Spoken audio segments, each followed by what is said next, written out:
I offer my most loving pranams at the lotus feet of my most beloved Divine Master and eternal companion.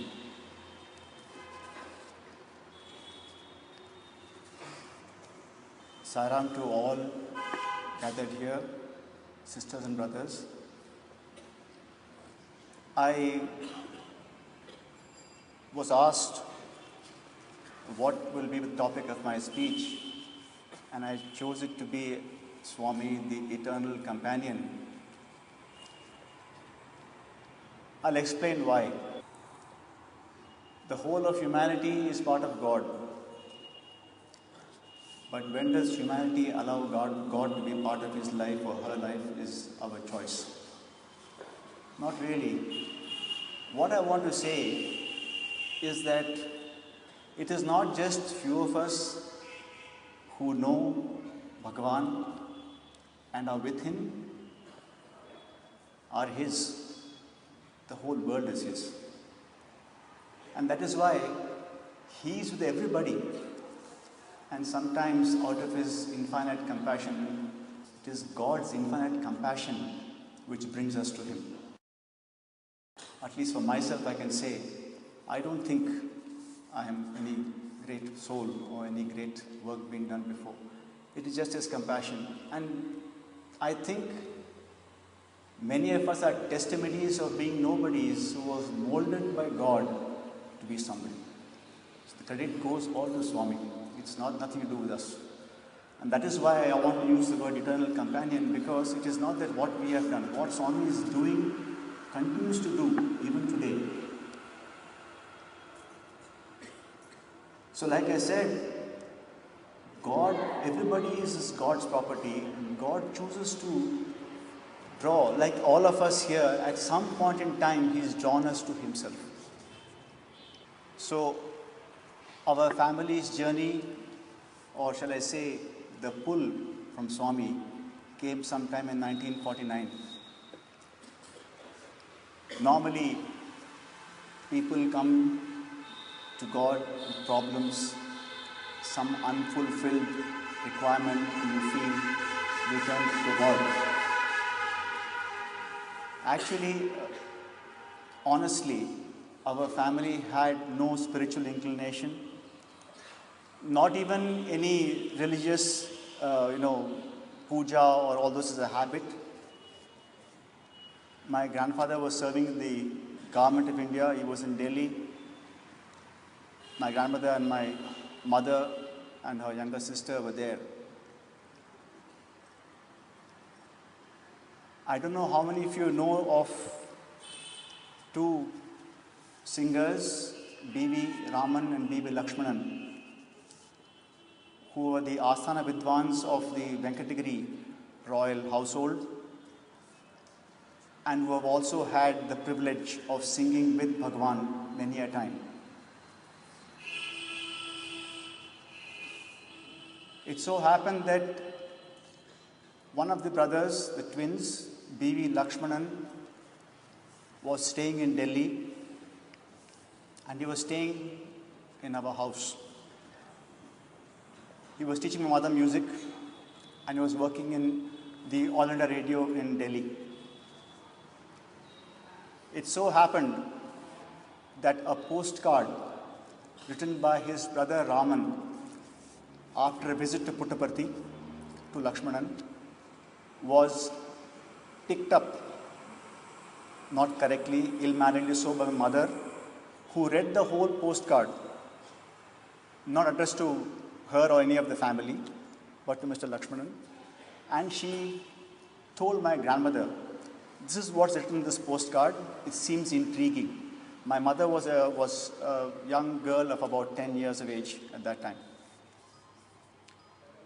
So it so happened that in the evening, when Mr. Lakshmanan came back from work, my grandmother asked him, who is this Baba, who your brother has referred to in this postcard? And so Mr. Lakshmanan, who again, it so happened, again I want to tell you the way SWAMI pulls the threads. It wasn't that B.V. Raman Lakshmanan are very old devotees at that time. They had met Baba for the first time at the Gindi temple in Madras in January of 49. And this postcard happened to be somewhere in March of 49. So he described all this, and that was it. It was a question asked and answered. I would not say there was any great keen desire that we should go and see Baba immediately or anything of that sort. It was curiosity quenched, and there it was. It so happened that my grandmother and my mother and my aunt went to Chennai for the summer vacation, and they met the family of B.V. Raman Lakshmanan, their sister in Chennai, and suddenly, out of the blue, they came to be about 10 or 15 people. All of them felt that let us go and see Baba and Puttaparthi. Please understand, it was just curiosity. It was not true with any spiritual yearning to see the Guru or see God, nothing of that sort. It's just plain curiosity saying, okay, let us go and see. Because a lot of miracles had been described in Mr. Raman's postcard. They were intrigued. So those days, the travel was to Penigunda Junction, from where you had to take a bus to Bukkapatnam. And from Bukkapatnam, you have to wake up because the time you went, it used to be they reached somewhere around about 11 in the night to Bukkapatnam. They had to wake up the cartman and convince him that it's a good time to go to Puttaparthi. And I don't know how many of you are familiar, the route is from Bukkapatnam, Karnataka, Nagarpalli, across the river. There was no bridge in those days. The bullock cart used to go across the sand. They reached Puttaparthi somewhere around 1 o'clock in the night. SWAMI was, I don't know how many of you know the old mandir, which is the present Kalyana Mandapam. SWAMI used to sleep on a cot, a lot of bent devotees around him, everybody else around him. So about 30 people sleeping around SWAMI. It's all quiet, so since Mr. B.V. Lakshmanan's sister was there, Rema, she said she knew the ropes. She said, okay, just let's keep our luggage quietly and go to sleep. And of course, in those days, you get up early in the morning. Chitravati was the place where you went for your bath. And when they finished all this and came back, there was early morning around 8:30 or 9 o'clock. They found SWAMI, 22 years of age, young, sitting on the chair with about 20 people around him. The moment my grandmother entered the hall, SWAMI looked at her and then told the people around him, he said, see, this lady has come from Delhi. I don't need any advertisement. I will call people to me when the time comes. My grandmother honestly told me she wasn't impressed with SWAMI. Young lad, silk robe, sitting with just a few people around him, and she had no great spiritual inclination. Nevertheless, SWAMI was gracious, gave them a place to stay, and they planned to stay for a few days, but SWAMI said, no, you must stay for a few more days. And they stayed for almost 10 days. After a week, the questioning person my grandmother was, she was sitting in a corner of old mandir, and one thing struck her in her mind. She said, I don't know about his greatness. I don't know anything about spirituality, but what I see is that every family who comes to Baba and stays for a few days or even a few hours always leaves in tears. It then struck her, possibly, she thought and said, it is his love. She said, you know, relations come to our house every day. Nobody cries when they leave. Why are they crying when they leave Baba? And then she thought, in her mind, this whole analysis going on in her mind, she said, it must be his love which touches them so much. and she heard Swami's voice. She turned round. Swami was standing behind her. And he said, "You are thinking on the right lines. If you continue thinking like this, you will reach God." Swami never ever asked for blind faith. He always encouraged anybody to question, experience, and then become convinced. So that was the time he allowed her to think of these things. And then, in those days, there was no Satsang organization. So the instruction to my grandmother was that, you have come, every festival, compulsorily, not birthday, but definitely Guru Purnima, Shivaratri, and Dasara celebrations. You must come to Puttaparthi. Standing instructions, you must come. And through my grandmother, he drew many other people who are not necessarily family. In fact, in the first visit, he said, "Next time when you come, bring your sister." She said, "Swami, I have no sister. I've only got 3 brothers." He said, No. The person was staying in her house. It so happened that old family friends, after partition, they had their offices in Lahore. They shifted to Delhi and they were staying at our house. And their child was also born in our house. Swami said, "Bring her next time." And with her, Swami drew all other people. Just for those of you who know, the sister Swami talked about was Sarojini, and her sister Ranima recently merged with Swami a few weeks back in Puttaparthi. But Swami's goal is to take us to the Godward path. On, I think, the first or the second visit, Swami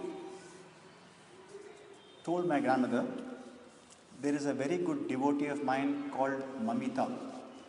Mamita was an Argentinian lady who is in Bangalore, very close to Swami, and she was also very close to the Ramakrishna Mutt. And Swami told my grandmother, "I'll give you a letter next time you go to Bangalore. Please meet Mamita." Now, Swami did not say, "Go to Ramakrishna Mission, etc." Please note, he just said, "Go and meet Mamita," that's all. And so my grandmother obeyed, spent time with Mamita, and Mamita said, "Oh, in Delhi, there is Ramakrishna Mission, why don't you go? I know the monks there, I'll give a letter of introduction, you must go." My grandmother took the information, not very moved. She was thinking about it when she was traveling back by train from Madras to Delhi. And then she told Swami, "Swami, if it is your wish that I must go to the Ramakrishna Mission, at the next station, I must get the Gospel of Sri Ramakrishna at the A.H. Wheeler Company bookstore." A.H. Wheeler was the standard, like Higginbotham's was the standard railway, contractor who used to look after books. And the next station, when the train stopped, my grandmother got down and searched for A.H. Wheeler and Company, found it, asked him, does he have a copy of Gospel of Sri Ramakrishna? And he did have one copy. What I want to tell you is, Swami is always with us. We must recognize it and keep him next to us. It's not that if you don't remember him, he is not next to you. He is very much next to you, but it's very nice to know he is next to you. That's the important thing. That's why I said eternal companion. He is always there, like it or not. This is one thing. You just think of it. Just think of the remote possibility in 1949 to have the Gospel of Sri Ramakrishna on some wayside station. Okay, at least I can say in a metropole, if you go and get to a bookshop, you'll get Gospel of Sri Ramakrishna. But in a wayside station, who's going to have a Gospel of Sri Ramakrishna there? That one English. So, next time when she went back to Puttaparthi, Swami said, you know why I sent you to Mamita? He said, there is no Satsang organization, no Satsang for you. It is good you go to Ramakrishna Mission to get Satsang. You are so far from Delhi. You come once in a while to get recharged by me, three times a month, 3 times a year. But now, go regularly every Sunday to Ramakrishna Mission to get charged. Now, what I want to drive home here is, Swami was so universal because his goal was only one. He wanted us to realize God. In fact, I will tell you, in one of the visits, in the early visits, he told my grandmother, he said, you know what? I don't want you to come and see me every time. If you feel that Ramakrishna Mission or any other spiritual master or path you wish to take, you're welcome to take it. Because my only goal is to see you reach God. Nothing will get me greater happiness if you go that way. If you feel happy to come to me, please come. That was Swami. That is Swami also. Because the point is, he is very universal in that way, and say, because his goal is very grand. Slowly, you see, Swami has a method of giving you experiences to initially understand is always with you. And so this is the kind of, you must forgive me if I'm talking of something beyond my time, in the sense it's before my time. But definitely all these had a very profound effect on us, grandchildren, because it is like a testimony, a proof, the fact that Swami is with you. It so happened that my grandmother was traveling in a train.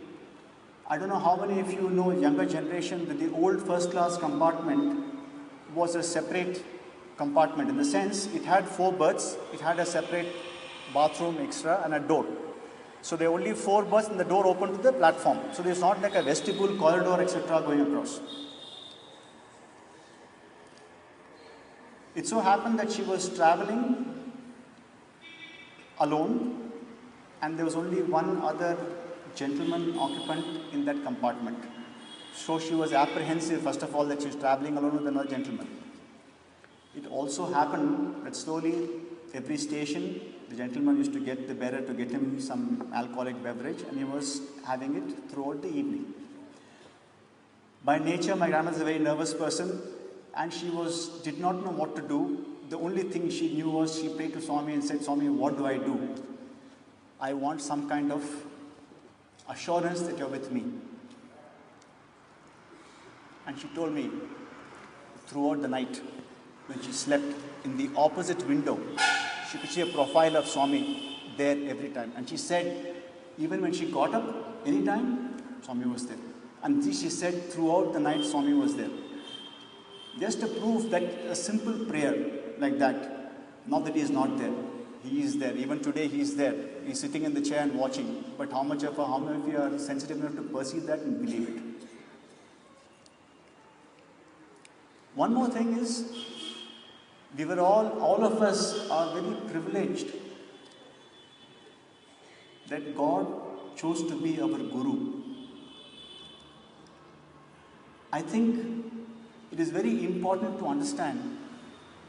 That's why students who are moved with Swami will understand how Swami is being strict, pull you up. Why? Because he was Guru, trying to mend you to do the right thing. God is all compassionate, absolutely, in that sense. God doesn't punish. But the Guru has to train you to go towards God. And that rare privilege we all have. I'm saying it in present tense because it is our choice. If we want Swami to be a Guru, he will be a Guru. But the beauty of Swami is that in his infinite compassion, when he put you to a test, he also gave you solutions, supported you, and also finally reveled in the fact that you came out unscathed or came victorious. Actually, it's his grace. But he used to have a great pleasure and he used to be happy that you came out of it. One such test, which which my grandmother faced. Swami's instructions: come for all festivals, Dasara, Shivaratri, Guru Purnima. My aunt and mother were in the senior Cambridge, like something equal to 11th and 12th.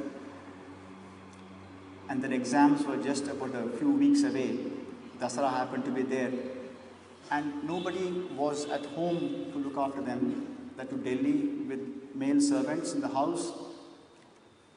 My grandmother took a decision saying, Swami, forgive me, I will not come for Dasara this time because, both the girls are at home alone and the exams are there. I don't think it's right on my part to go for Dasara.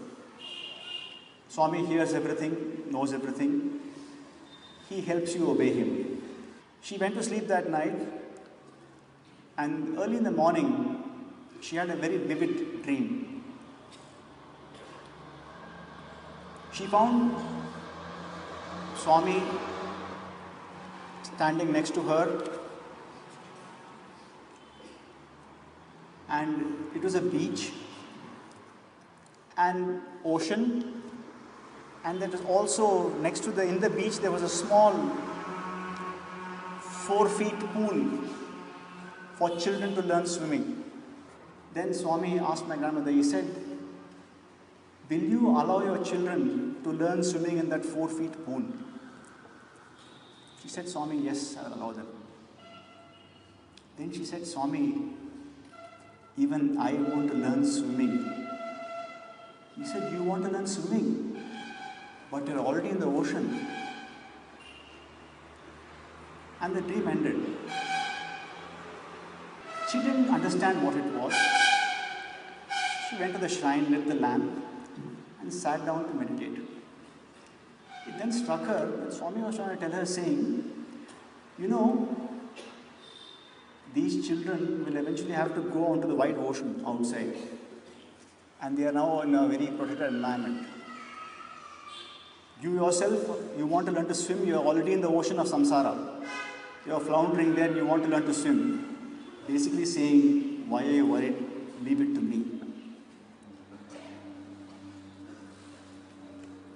So, with that clarity in mind, my grandmother said, come what may, Swami has given a message to me that I must go, I will go. The moment the decision was taken, a relative who was not in station visited and said, oh, you are going to Puttaparthi, I will stay and look after the girls. Don't worry, go without any fear. Swami arranged that also. She reached Puttaparthi. Swami saw her and said, Vijayam. What I want to say is, Swami helps you overcome the problem.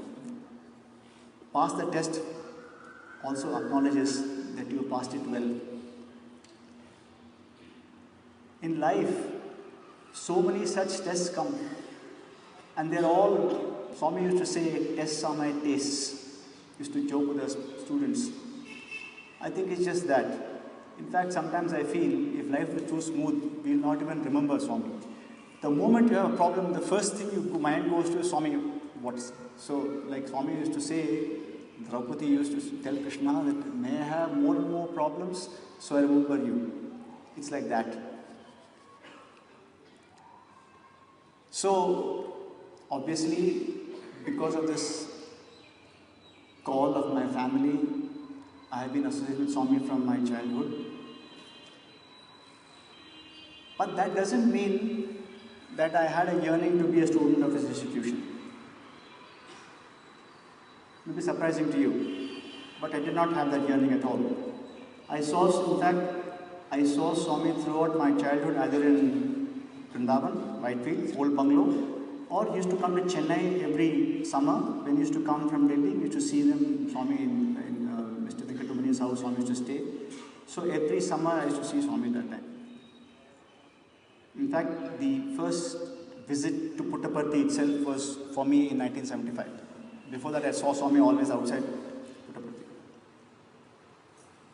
As I told you, Swami used to always tell me, God is your only friend, very kind, etc. But never did I have that deep yearning that I should be in Swami's institution. In fact, my younger brother had a very deep yearning to be in Swami's institution. And in fact, he did come.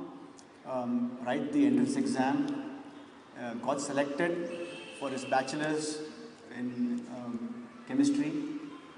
He even stayed in the hostel for a week. Then the divine drama started. You see, my father was not very pleased with him being here. He had got admission in St. Stephen's College in Delhi also. The worldly way it is, he was very keen that my brother should go back. My brother was very keen he should stay here. Swami let this go on for a week. Then he called my grandmother and my brother for interview and said, you know what, it is not correct that you stay here with me against your father's wishes. You should go back. And my brother said, Swami, I want to be with you. Swami said, now you go, I will bring you back later. And suddenly before my brother left, he asked him, have I given anything to you? He said, Swami, yes, you have given me a silver medallion. Swami is etching on it. Swami said, come here. Took it in his hand. Thoughtfully kept it for some time and gave it back to him.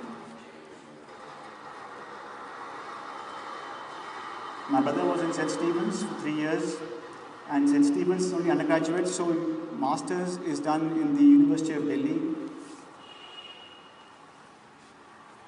It so happened that after doing chemistry practicals in the afternoon without lunch, he was driving back in his moped back to our house, and he blacked out and he rammed into a Delhi Transport Corporation bus straight sideways.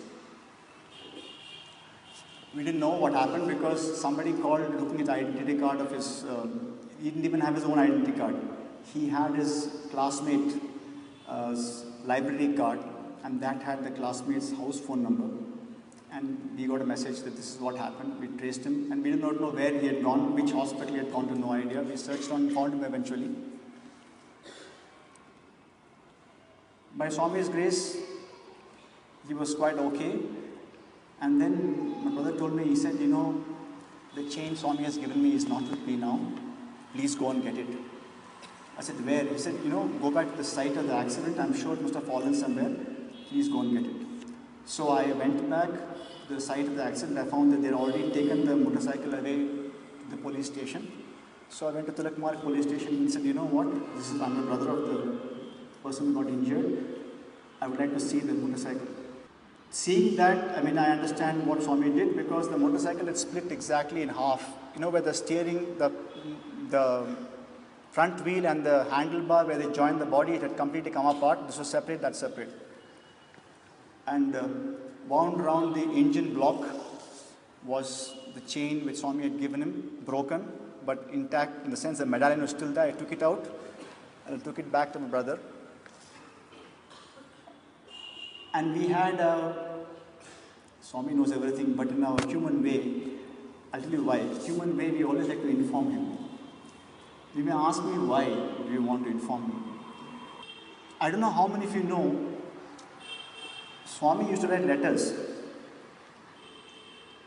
And he encouraged people to reply back to him. Now it so happened that my grandmother, while she knew Telugu, because her father was a deputy collector in Chittoor district, they knew Telugu to speak, but she did not know how to read.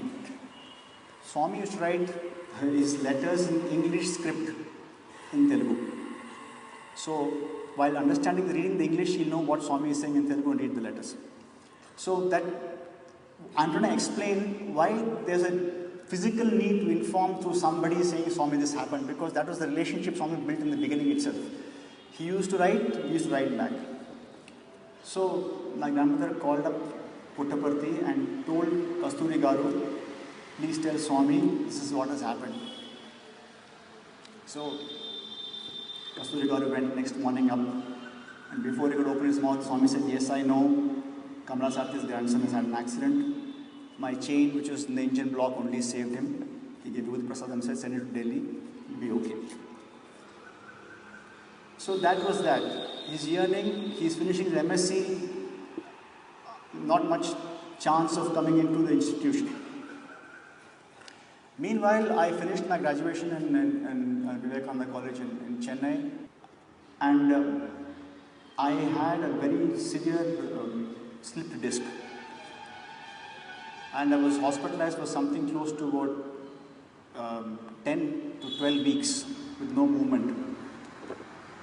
And after that, I was told to be very restrictive in my movements, be very careful. I had a motorcycle to sell it. He said, no car driving, no motorcycle, be confined, don't have jerky movements, etc. And that was in early '86. So I didn't even move out to Chennai for a vacation in summer. My mother and brother had already gone. I was in Delhi. And suddenly I got a phone call from mother saying, my mother said, grandmother is saying that SWAMI is going to Kodaikanal this time for opening Sai Shruti. It may be a good time to go and see him there because the crowd won't be much. Why don't you come? I said, fine, I will come. But you see, summer rush, though my father was in the railways, it took me, I could not go for 3 days because the tickets weren't available. In the sense, there's something called railway quota. Any employee can get a quota, but on the hierarchy was that the minister was always asking for the quota, so nobody else could get below him. Anyway, by Swami's grace, I did get a ticket, managed to go to Chennai, and we took the Blue Mountain Express to Kodai Road and went to Kodaikanal. That's my first visit to Kodaikanal, never been there before. And I still remember, I think Ravi Kumar sir was there before the first batch of research scholars were there with Swami in Sai Shruti. And Swami used to sit on the portico and the bhajan used to go on around him. And the evening, after Arati, the devotees all left, Swami used to call students and some select guests inside to talk. And since my grandmother was there, Swami sent word saying, let them also come. So we used to go and sit in the evening and Swami used to speak. And every day evening after that, we used to take namaskar and come out. On the second day, Swami asked me, what are you doing? I said, Swami, I'm doing nothing. Then he said, it's not good, you must do something. I said, Swami, whatever you say. Swami didn't say anything. Then towards the end of the Kodai trip, I remember that the last day, he also told us to stay back for dinner, have prasadam with Swami. After that, I was standing and he was telling some guest next to me. Swami said, I'm leaving to Bangalore soon because, we are starting an MBA program at a university and the team from Delhi is coming. I must see them in Whitefield, so I'm going back too. And he looked at me meaningfully and did not say anything further. I took the cue and said, Swami, can I do MBA in your institution? Swami said, Tappaga, very happy. That was that. Next morning, sitting in darshan, Swami searched me out and said, today in the Hindu, the advertisement has come for the MBA program. Will you see it? I said, Swami, I have not seen the papers yet. He said, see that and apply. Once Swami makes up his mind, is very persistent. He won't let it go so easily. It so happened that was the year Major General Mahadevan had a heart attack. So we went back to Chennai, and just before Swami got into his car, boys had left in the morning. Swami was going to our gentleman who was the caretaker of Shruti, I forget his name, Krishna Swami's house for lunch and leaving. Just before he got into the car to go to Mr. Swami, he looked at me and said, hey, come for Guru Purnima to Puttaparthi, he told me. Guru Purnima was somewhere in July and they had just advertised for the MBA program. They're not even taken applications. Admission test will be held subsequently. It's a long way off. Anyway, Swami had said, so I said, so be it. Then within 2 days I got to Chennai. Swami came to Chennai because Major General Mahadevan had a heart attack and he had come. Swami came up to me and said, have you applied? I said, Swami, no. He said, apply. So Swami was very tracking my application form to that. And something which I came to know only after I became registrar was that Swami had told the office, tell me when the application form arrives. So it was like Swami had decided that I should come to him. Now there was a little dichotomy. it so happened that my father was visiting Chennai somewhere at Guru Purnima time only. But Swami had said, you must come for Guru Purnima. So the examination for the MBA was at least 3-4 weeks away. Then I said, look, if Swami has told Guru Purnima, I must go. So I went for Guru Purnima. I remember I was sitting in the last row of Purnima auditorium listening to Swami's discourse. And since I had just recovered from the slip disc, the fact that I sat there for a long time, my problem recurred again. And I was in deep pain. I was unable to move much. My grandmother was there. She went and told Swami. Swami said, no, old problem. Gave Vibhuti Prasadam and said, you go to Dr. Chari in the hospital and tell him not to sit for darshan. Let him stand outside the wall. You can see me from there. So I used to stand outside the wall. I don't know how many of you remember the old days. We had the small, low walls. We used to stand there. Mr. Saha was in charge. We used to be scared of him. And I was standing outside. So then Swami, after about 10 days, he called my grandmother for an interview. So, since family goes, sometimes you can ask. So I told Mr. Saha, sir, Swami has called my grandmother, can I also go? He said, okay, go. So I went there and, I want to tell you of Swami's compassion. He made a student come and get a chair. He said, you're not supposed to sit on the ground because I've got a back problem. And so Swami got a chair and put it next to him and said, you sit there. I said, Swami, I cannot sit in a chair when you're sitting next to you. He said, don't argue with me. Listen to what I'm saying. Sit down. And then he asked me, what do you want? I said, Swami, I want your grace. I said, what else do you want? I said, Swami, I want to get the MBA into an institution. I said, what more do you want? I was tongue-tied. I didn't know what to say. Then Swami gave a very sweet look and said, don't you want me? It struck me then and afterwards, the very purpose of why he brings all of us to him is to seek him. These are all excuses. Teaching in the university, students, serving here, it's all an excuse to be, the final goal is to reach him. That is what he wants. And then he told me, he said, don't worry. I had not written the exam. He said, don't worry. I'll give you a seat. I was quite pleased. I wrote the examination and then all of us who were qualified had not joined yet. Swami was compassionate. He said, all the students who have qualified, who have come for the examination can sit in the veranda. So we were allowed to sit, even before we part of the university, we were allowed to sit in the veranda with students in the portico. And then first batch, so my classmate V. Kumar, all the seniors were there. He called them and said, see, tomorrow is a good day, all of you can go to hostel.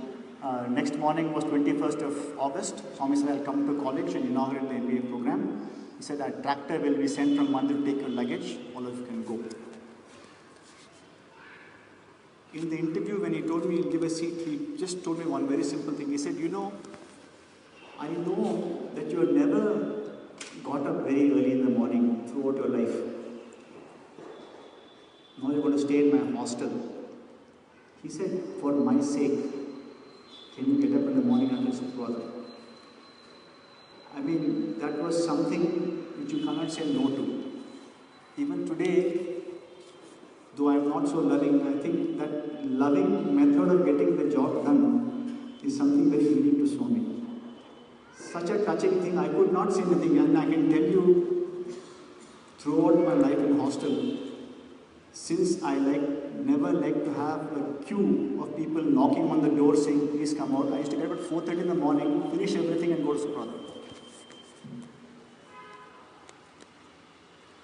And I can tell you also Swami's grace, because I remember Sri Narsamurti Garu was the warden. In my interview, when I said I had slipped disc, he told me, do you think you can manage the rigors of living in our hostel with the slip disc? In fact, I came to know that he was quite apprehensive for admitting me in the university because he said, Swami, it will not be possible for him to have a slip disc, it will be a problem for us. But I can tell you, after that one attack of slip disc I had before the MBA examination, when Swami said, put his hand and said, it will be okay, I never had it again. That is his love. What I want to just say is that after that, after I became a student, it was a very honeymoon phase for me. Not for me, but for everybody in my batch. You know how when something starts new, how much attention Swami gives to that. MBA program was, Swami used to come every day. Wherever MBA boys sitting, he used to come and speak at least for 10 minutes. So we were like anybody who wants darshan used to come and sit around us because they know the Swami will come. Even if we come late from class, even if Swami finished first on interview, he'll come back and say, and go and search for us and come and speak there. But Swami, Guru that he is, through all that also taught a lot of lessons.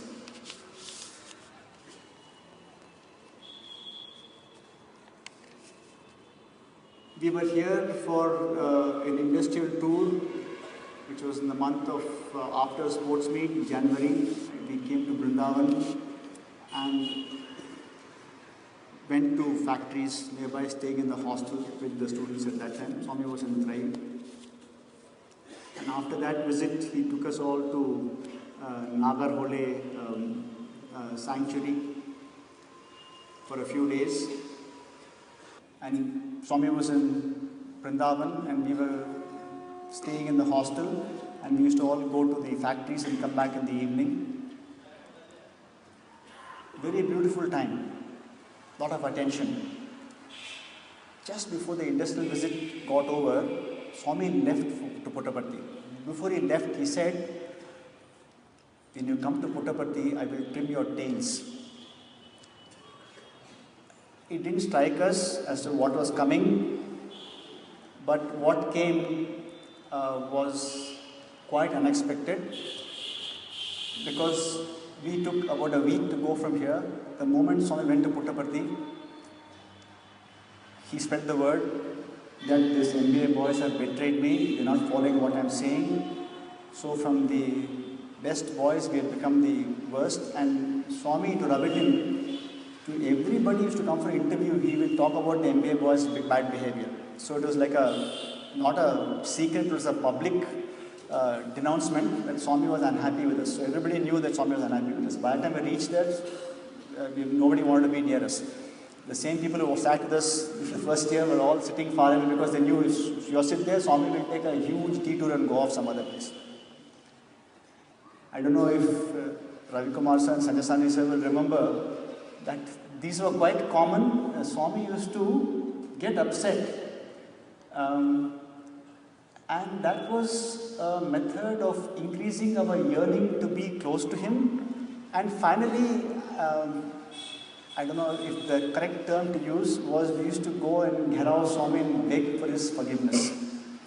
And of course that will be a prolonged process and finally Swami will melt and he will say okay good and all that, but this is a very common phenomenon. So we had got some of this kind of thing during the first 2 semesters of our stay. So we thought this too shall pass, maybe in a few weeks Swami will relent. But Swami sent word, darshan, all students must sit only after the first pillar. So, I don't know if you recollect, in Puttaparthi interview room, first pillar, next to the first pillar, Mr. Kyaldas sits, students can sit there. Swami said, let them all go back by 6 feet. So that Swami, when he came out of interview room, there was nobody near him, at least for 8 feet, who could come and catch his feet and ask for forgiveness. Swami left a clear path. He used to go to ladies' side like that, he used to go next to the wall. Swami used to walk next to the ladies' that interview room wall and go like that and come back again the same way. Right? So we said, okay, we can't tell Swami physically, at least we can write letters to him. So we all wrote letters to him. Next evening, Ram Mohan Rao, teacher in the school, came back and said, these letters are from you. Swami sent them back. So that was a bundle. So we said we were clever. We said don't send us a batch. Maybe if we individually send, something will slip through. Without fail, he used to come back to hostel every day saying, Swami sent him back. So Swami basically was telling us, I don't want to talk to you, neither can you talk to me. I think, honestly, this is the biggest lesson for me, because when Swami cut off completely any physical contact and said, you can't talk to me, you can't have my darshan from far, you can't even relate to me, how do I talk to Swami? So Swami was actually forcing us to talk to him because he was always there with us. And that was the inner connection. And if you will not believe, for the full duration of our second year, that is the 2 semesters, he didn't speak to us.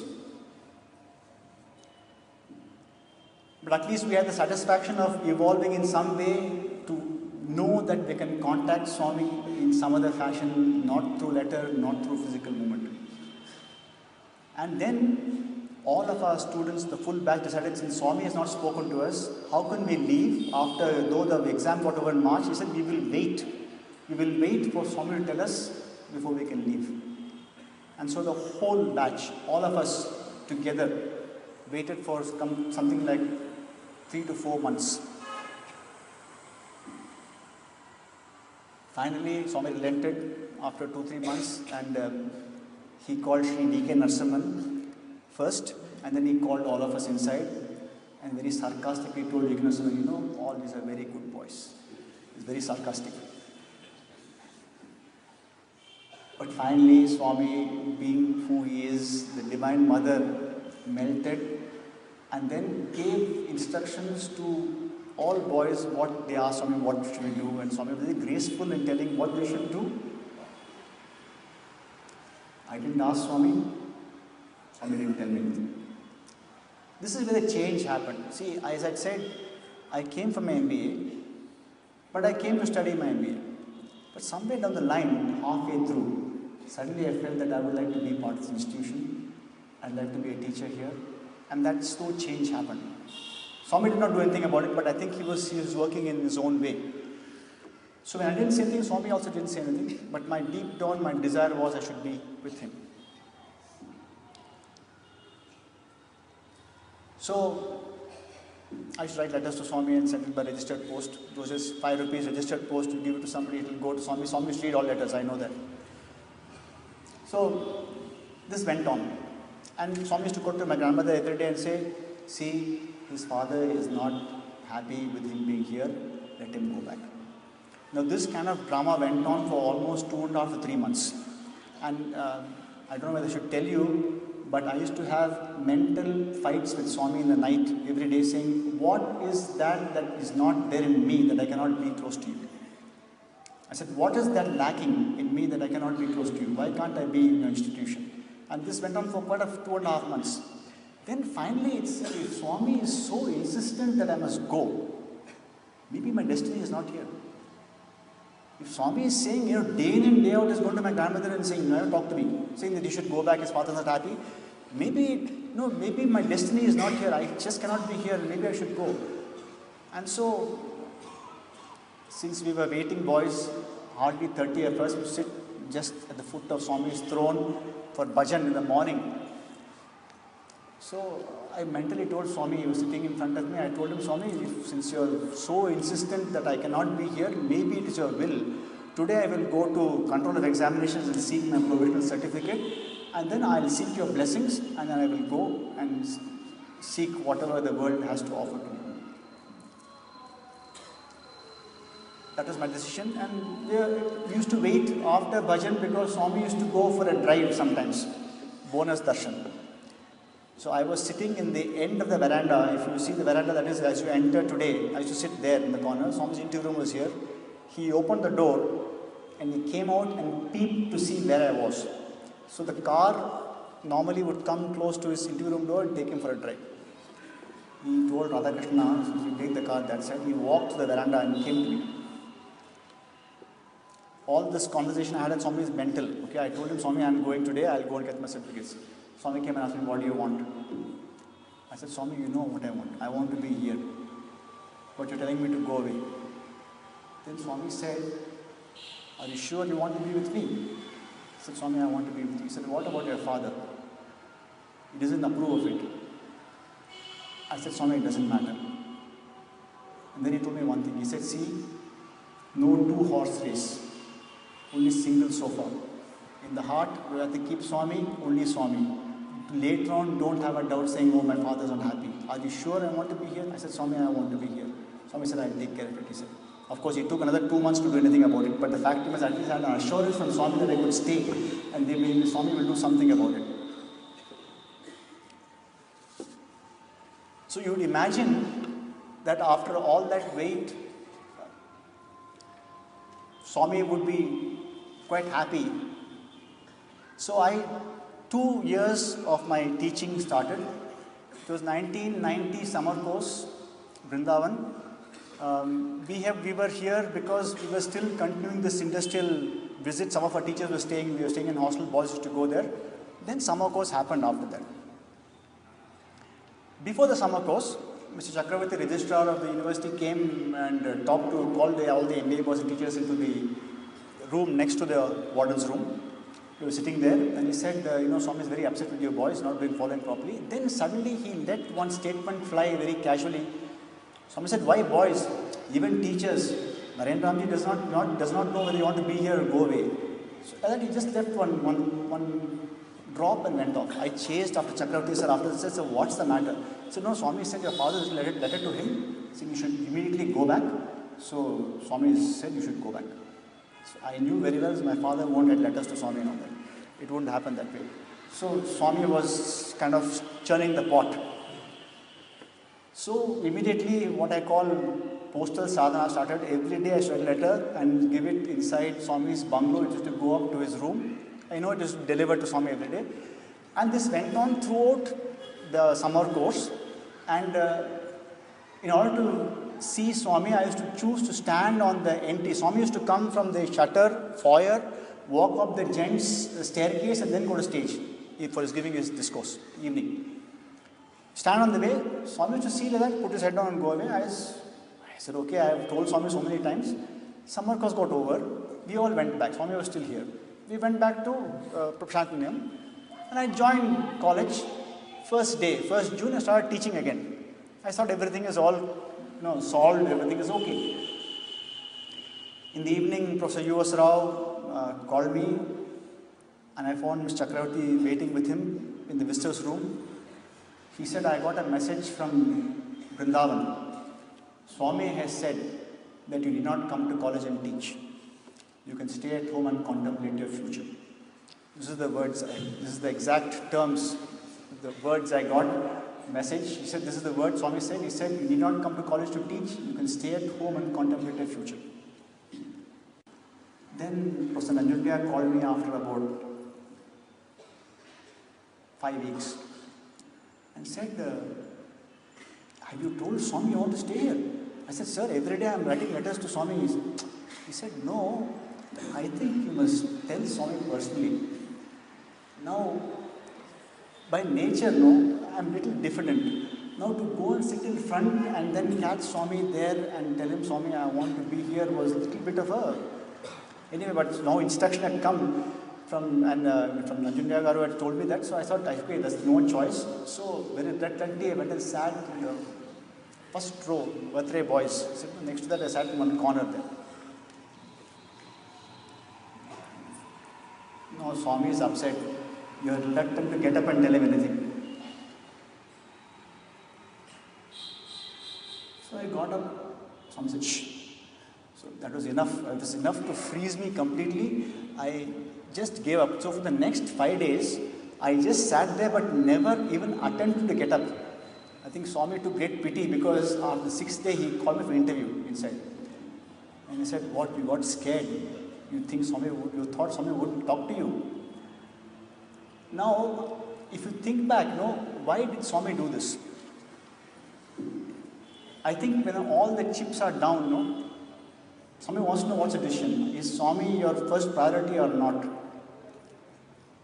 And this was the final, possibly, breaking of that little thread. He said, look, you take a decision now. You want to be with me or you want to go back?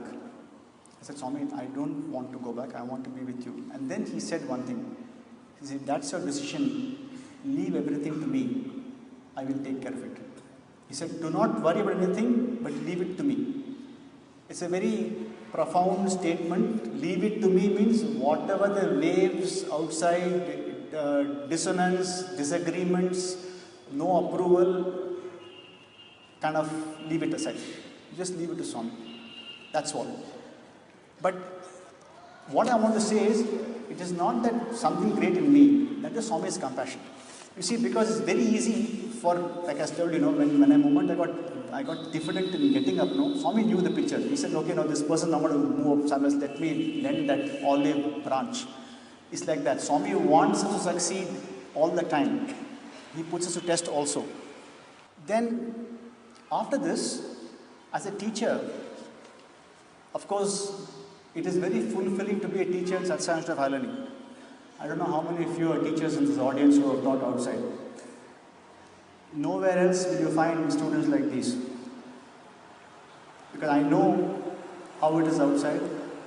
It's a pleasure to teach bright young minds who are prepared to listen to you. Of course, I have never had teaching experience outside, so I do not know, but I have heard from my brother who teaches in Delhi, etc., how it is, this university. But more importantly, what I want to say to all of, share with you, is that with Swami, the journey and learning never ends. It is going on even today for all of us, including me, and I think it will never end. Swami keeps using that opportunity to make you learn, whether it be the Vice Chancellor of the university or the junior most student. All of us are here for only one purpose, and that is reaching God, and whatever it takes for us to do that, Swami will keep tuning and tweaking you till you reach that point.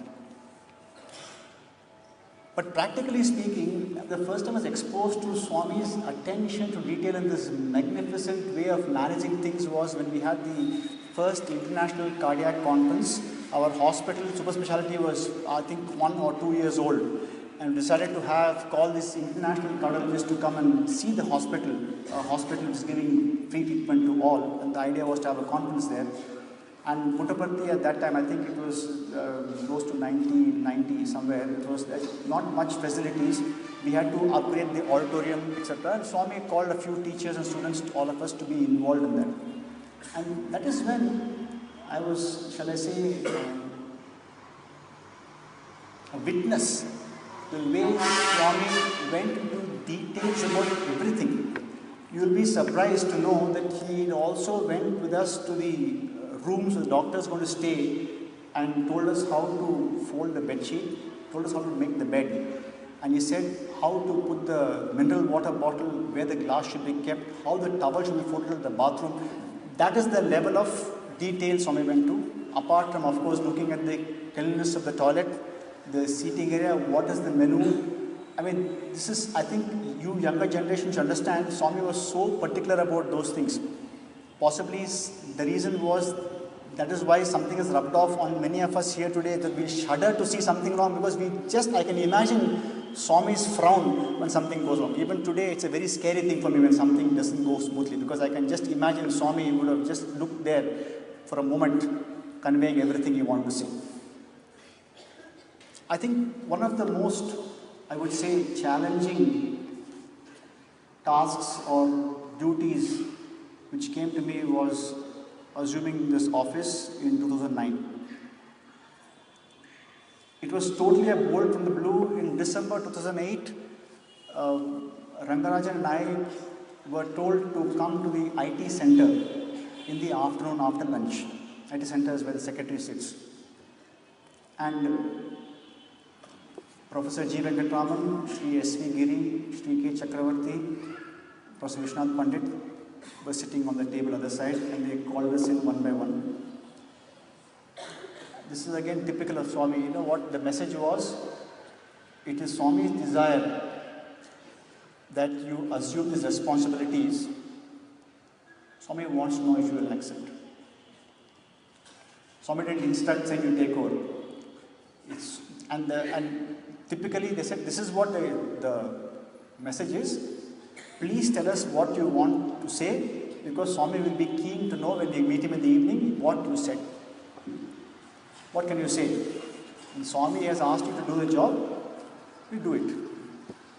But believe me, I want to confess, see, being a teacher is a different ballgame. You prepare for class, you have got routine. Administration is something which has got no, shall I say, no limits, no finite boundaries. You don't know what comes to you which day. But maybe all this did not really strike me then, but I was very apprehensive. I was very apprehensive saying, this is something, previous registrars, all illustrious IAS officers who had been government employees, know completely, how to deal UGC, etc. What do I know of all these things? No idea at all. So, they gave us orders saying the interim training post you take up from December till May, and then you can take over after that. So we went there, but it was total Greek and Latin to us. It took a long time. And so I went to Swami once and said, Swami, I want your blessings. Because Swami, this is something which I'm finding very overwhelming. Swami said, Nene Petan, I only put you. What you are talking about blessings? And this is a very important thing which comes to me now, because I will not mention the names, but I came to the story almost concurrently when Swami told me this. Swami always sends a message at the right time. I believe some very senior functionary of the administration told Swami, sent word to Swami that he wished to be relieved of his duties because he wanted to pursue sadhana, he was getting old, and somebody else should be put in his place. So, Swami always hits two birds with one stone.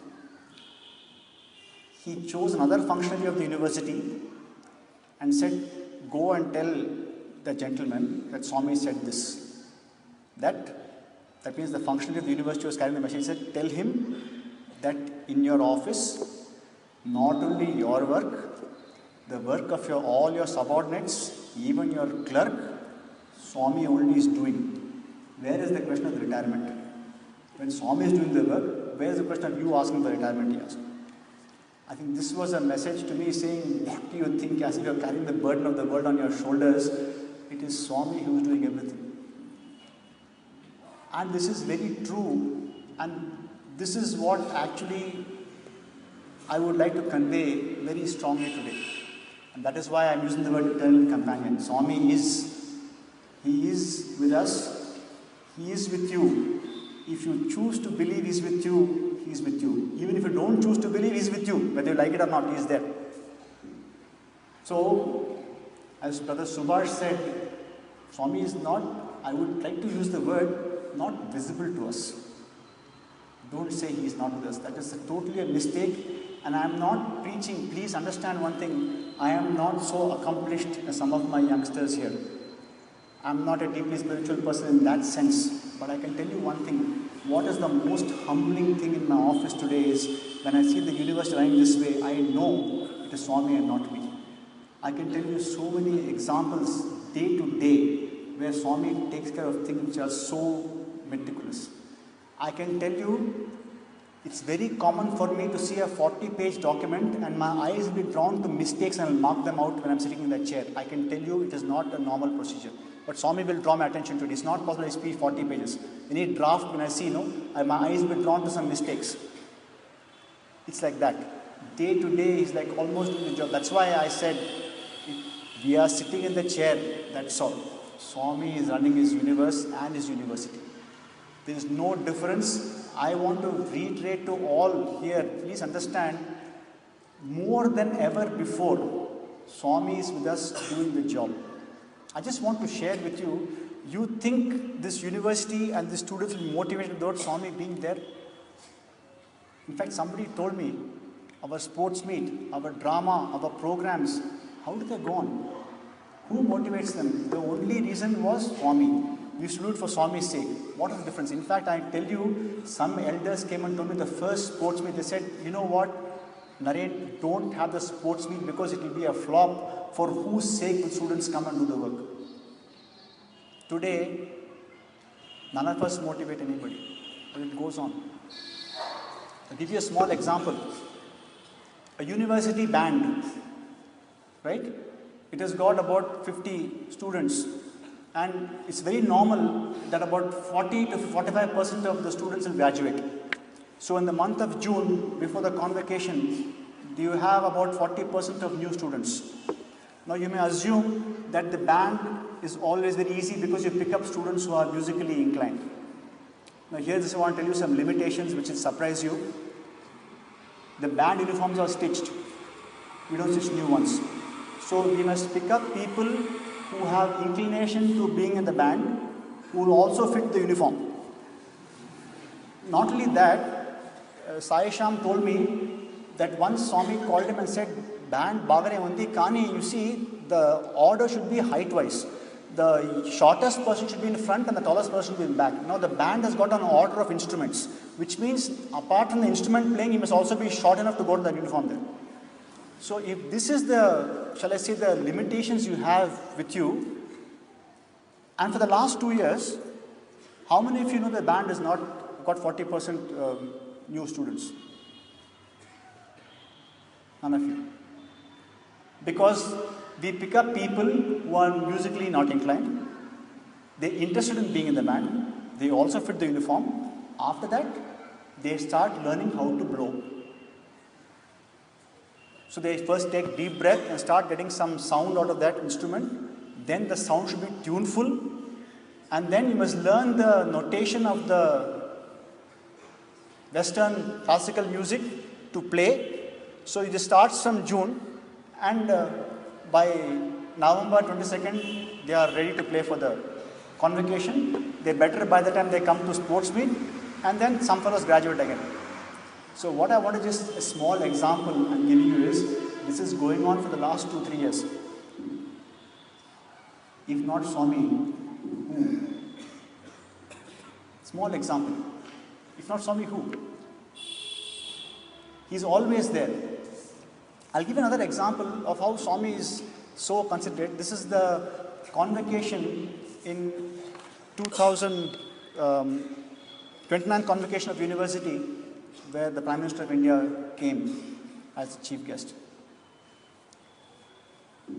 Now, this is the first exposure I had to what is called bureaucratic red tape. Because you know, you have Z security, and a lot of instructions come to the administration saying this must be done this way and that. So we got a seating arrangement from the Prime Minister's office saying that Prime Minister will sit in the center, and Swami will sit to the side. I was quite upset. I said Swami is the center of our place and he is also Chancellor, and therefore Swami will sit in the center. Some elders advised me not to push the matter because they said it's, it's a protocol. They won't listen. I was stubborn in my own way. I told my office, let us look at all the photographs where dignitaries like President of India, etc. all have come. And they have always sat by Swami's side and Swami is in the center. Please let us scan those pictures and send it to the PMO's office. I picked up the phone and talked to the private secretary and said, please sir, I'm sending some pictures for you. Kindly have it cleared and get back to me. Swami's grace, within 24 hours I got a fax from PM's office saying, seating arrangement agreed, this is how it will be. So that is the first step. Okay. The other thing was, limitation was, the Prime Minister's office said, Prime Minister can be in Puttaparthi only for 1 hour. He has to go back to Parliament is in session, he will be back there. Now the convocation ceremony itself is 1 hour, and then there is Swami's Benedictine discourse. I don't want to mention who it was. Some elders very cleverly said that instead of putting discourse of revered Chancellor, just put benediction. So he said Swami is not going to speak. He has not spoken the whole year itself. Where is the question of speaking on convocation day? Benediction, 1 hour, national anthem. I didn't have much choice. I didn't have access to Swami. I left it. On 21st evening, I sat there and said, Swami, tomorrow's convocation. Can Professor Anil Kumar announce the convocation timing? It's going to be at 10:30. Devotees will be allowed only at 10 o'clock. Then Swami said, program ekkada. So I showed him the ceremonial sheet. He said, discourse ekkada undi. So Swami benediction. So I knew Swami wanted to speak. Now how to explain it to anybody? So I just kept quiet. So convocation got over. Prime Minister's speech was over. I went into Swami and said, Swami, discourse, Stara, I asked. Swami, will you give a discourse? Swami kept quiet. He didn't say anything at all. He was totally like just looking straight. I asked him again, Swami looked at me and smiled and kept quiet again. Lot of pressure from elders outside, the Prime Minister has to go, etc. They forced the national anthem to be played. The national anthem was played and Swami went off to the interview room. But see, this is all part of his divine drama. See, protocol. 1 hour is the protocol time given to us. We will be violating that protocol if we say that Satsang of Learning convocation went for more than 1 hour and the Prime Minister was delayed. So technically, with national anthem and the Chancellor's departure from the stage, the convocation was over. Then Prime Minister went into interview room. Swami told him, see, my boys are waiting. I must speak to them. So I am going back to the stage. Will you come?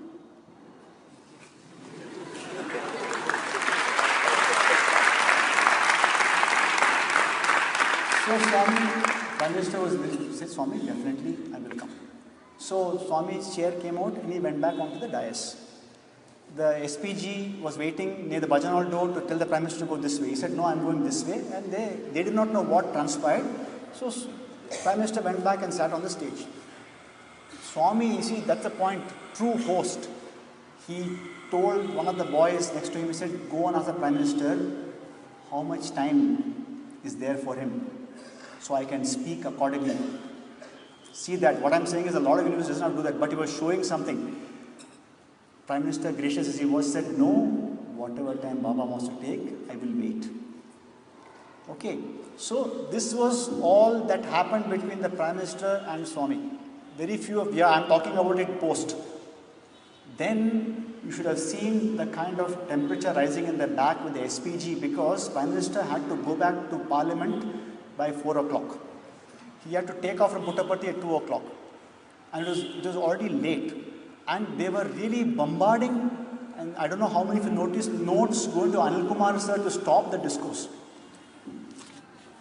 Nothing happened, of course, but what I'm saying is all this went on. After that, after the discourse, Swami went back, the band came and Swami went back with that, came down to the interview room, called the Prime Minister and his family, spent 45 minutes with them, spoke to them very well, and then said, since the Prime Minister is leaving immediately, please see that the food which is cooked and Sai Sina's guest house should load on the plane. So at least he can have food on the plane, which is, as a guest, we have to give food since he cannot be here. So it was done. But just want to tell you, that day, before the Prime Minister's plane could land in Delhi, Parliament was adjourned that day. So Prime Minister did not go. What I want to say is, man proposes and God proposes again. Somebody decided Swami won't give a discourse, and correctly, please note, Swami is so correct. He didn't, because please understand, if we violate protocol, definitely a remark will come to the university saying you invited the Prime Minister and you violated protocol completely. But technically, convocation was over in exactly 1 hour. National anthem was sung at the 59th minute. It was over. After that, Swami chose to speak and the Prime Minister chose to listen.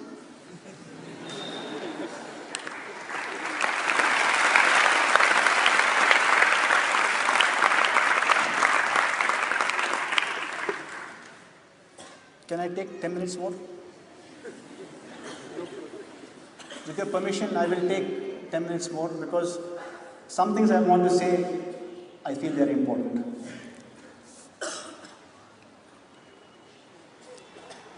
This concept of a companion, Swami kept driving to me many ways. I want to give you 1 or 2 of them.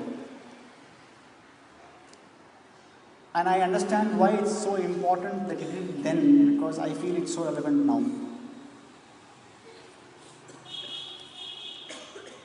When I just joined the university as a teacher,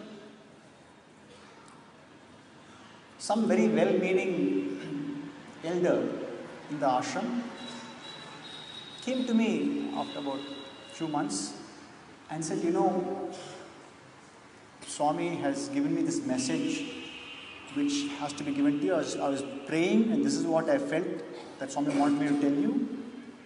So I'm conveying it to you. Swami is sending a message. I listened to it. And more out of a need to tell Swami that, Swami, thank you for sending the message, I wrote a letter saying, this is what Swami, the message came, and thank you for guiding me on this, and I posted it. No special post on, just ordinary post. That evening, Swami came out of interview room door, searched for me and called me inside. And I got the first banging of my life. Please understand, as a guru, Swami can be extremely demanding.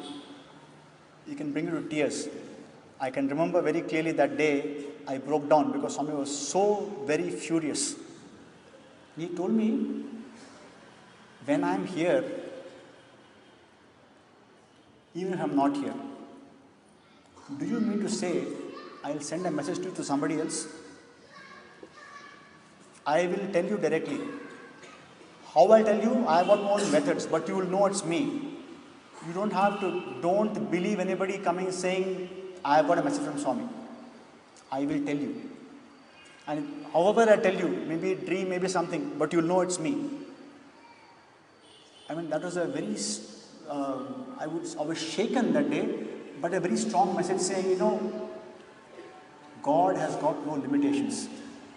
To say that I am not so in tune with Him and therefore He cannot speak to me is putting limitations on God, not on us. Swami can tell you anytime, anyway.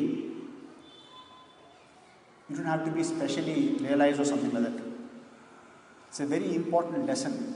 That's why I say eternal companion is always with you. Seek from Him what you want to know, He will tell you.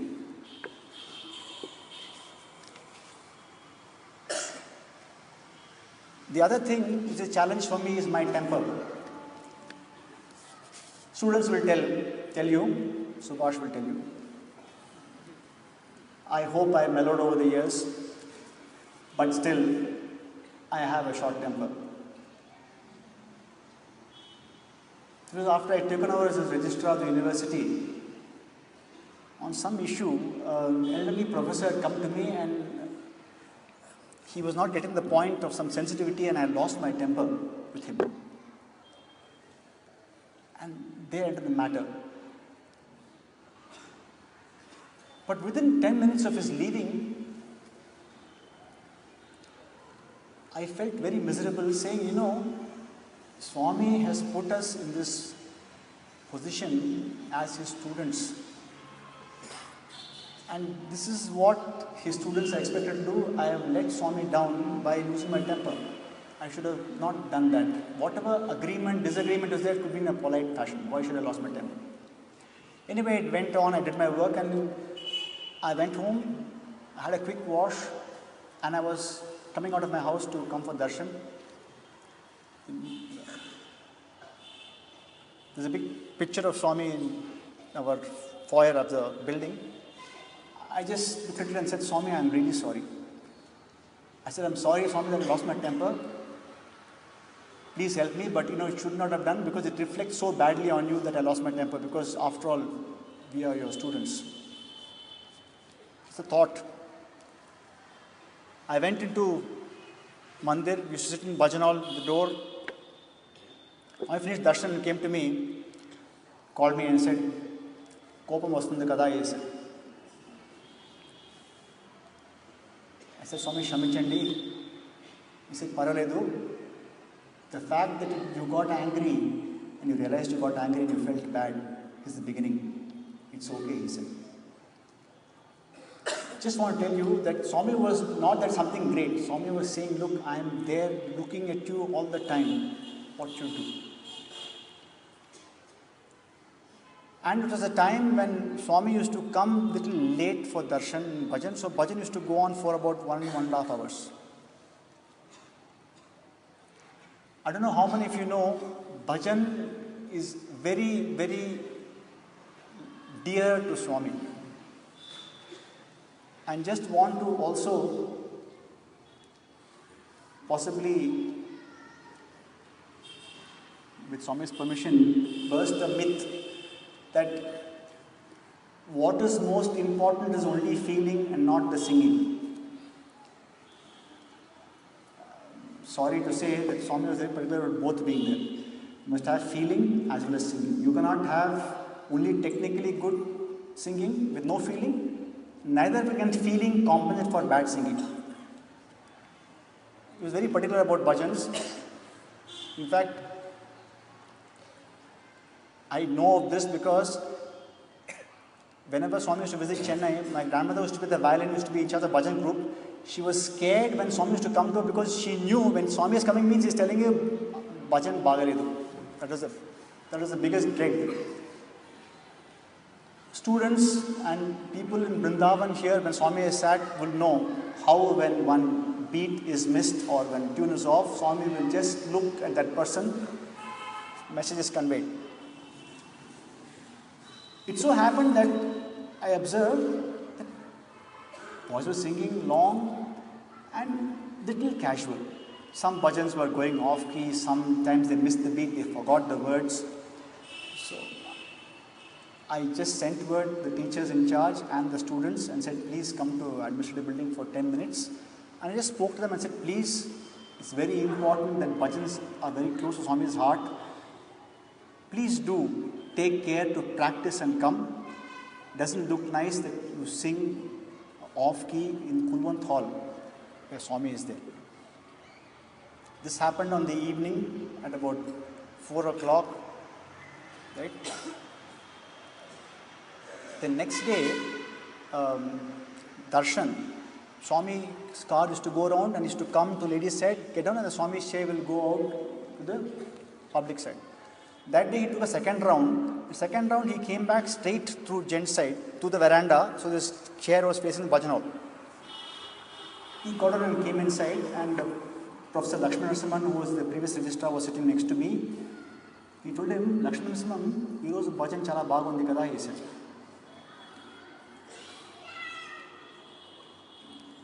Okay, so maybe Swami has cognized that we did tell the boys something. Then he said, you sing very well. He looked at me. I didn't say anything. Then Swami went out to bhajan boys, called all of them, and said, you're singing well. I just want to tell you that what I'm saying is nobody told Swami anything, but it was just, these are small things which Swami appreciates and always tells you are with you. I'm just trying to tell you this, for me, it is constantly, the thought that he's always doing the job is a great sense of confidence to me. And today, I can tell you, in so many things, he gets a university's destiny. I'll give you one last example before closing. UGC had given us some grants for building buildings in Prashantilayam and in Antapur. Our architects kept making the plans, modifying, etc. And the 11th plan period is coming to a close in March 2012. Any expenditure after that is not allowed. Now you can't build a building in a few months. Then we came to know at least the building is begun in month of March. You can continue to build another 2 years. So architects were told to kind of give the plan. It somehow kept getting postponed. In the month of February of 2012 is when we got the plans. UGC approval was given. You have to start building. Now just I have learnt now there's something called a BOQ, bill of quantity. All your buildings have to be broken down to so many kilos of cement, so much steel, so many these things, etc. You make a BOQ, make an estimate, then you call for tenders. You say, please let them quote. Satish Nayak, who is the engineer of Central Trust, was assisting me on this. So I went to him and said, sir, the BOQ has come. Can you help me, get this going? He looked at me and said, Naren, you think you can finish this in a matter of 20 days? We take 3 months to do BOQ and then we take another time to have tenders. It's impossible that by March 31st you can have any building started by that time. I said, oh, is that so? And so who do I turn to? SWAMI only. So it was day before Shivratri. Next day of Shivratri, that day evening I was sitting I still sit in Bhajan Hall in front of Swami's throne. I just looked at him, Swami, and said, Swami, please do something. What to do? Okay, we made a mistake, fine, but let us not lose the money. What do you want to do? After Bhajan, I went home. Satish Nayak sir called me at 8 o'clock. He said, just want to inform you, Shri Kondal Rao is coming tomorrow for Shivratri. I told him your problem. He said, don't worry, come and meet me tomorrow after Bhajan morning, Bhajan is over, the Bhajan stops, please come, I will do something. So I went. He told me only one thing. He said, it is Swami's work. It has to be done. It will be done. You won't believe, we made the BOQ, we called for tendering. In the middle of March, we did Bhumi Puja for the first building in Prashantlan. Within 3 days, we did Bhumi Puja for the Antapur campus building there, and our grants are going on. What I want to say is, something which is humanly impossible, just have to tell him once, Swami, what do I do? I don't want to waste your time because almost every day, there's some incident which be reminding me that you are not doing the job, Swami is doing it. Please note, today, biggest attraction for all of us to join the university was Swami. Sanjay Sani sir, Dr. Ravi Kumar, all my colleagues in Brindavan, all of us were attracted by Swami and wanted to be with him. What attracts people to come now and join the university? Please tell me. Alumni of the university who never thought of coming and serving in Prashantlan and left cushy jobs in NAREN and our institute over the last 1.5 years. Who is bringing them? Outsiders who know nothing of the university are applying for jobs in our university, and we always tell them, please come here, see our system of education. If you are happy, you can join, and we have taken people like that. And just recently, one of them called the Vice Chancellor with tears in her eyes, said, sir, my life is fulfilled. I feel so happy in working in your institution. What I want to say is the same Swami who brought my family so many years ago is still bringing people to this institution. He is very much here. Students, do not ever think that it is not you are unfortunate that you came at this time. This was the time you were supposed to come. And in fact, I am telling you, I feel humbled when I see you. We all came because we knew Swami and Swami knew us, and that's the first relationship. Today I can tell you with goosebumps in my hands, I can tell you young students of our university of finishing doctorate are staying back at the university to serve for what reason? In fact, I humbly bow down to them. They are such great souls that Swami is able to inspire them now. We all knew Swami and we stayed back. But what I want to say with real feeling is that don't ever think Swami is not with you. He's very much with you. In fact, the institutions running this way is a testimony of his love and his constant guidance to the university and the hospital and everything else. I'll close with one last statement. Our Vice Chancellor commonly goes very often to NAC as chairman of the National Accreditation for Accrediting Universities and Colleges. In one of his many meetings, he met a Christian father who's got a very good institution in Jabalpur. And the Vice Chancellor always